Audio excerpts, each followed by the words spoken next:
One of the most talented and renowned English journalists and writers was born on June 25th of 1903 in Motihari, Bengal. This writer is commonly known as George Orwell, but this is only a pseudonym. His birth-given name was Eric Arthur Blair. His mother was Ida Mabel Blair, and his father was Richard Walmsley Blair. Orwell had two siblings. He had an older sister, Marjorie, and a younger sister, Avril. It was in August of 1927 he decided to become a writer. It was then in 1936 that he married the love of his life, Eileen O'Shaughnessy.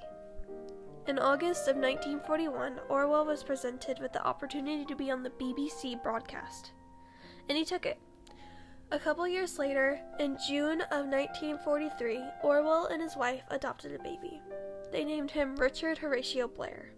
He resigned from the BBC later that year in November. In December of 1946, he had become so ill that he had to work from bed.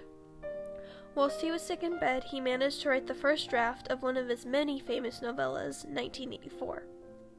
Nearly 3 years later, on June 8th of 1949, 1984 was finally published by Secker and Warburg.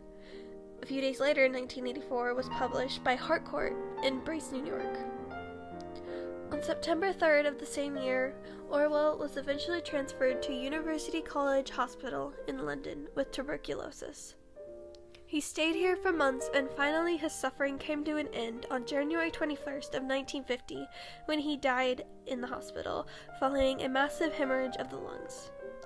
This, of course, wasn't the most peaceful way to go. However, his suffering was over. 5 days later, Orwell's funeral was held at Christ Church on Albany Street in London, England. Later that same day, he was buried at All Saints, Sutton-Courtenay in Berkshire.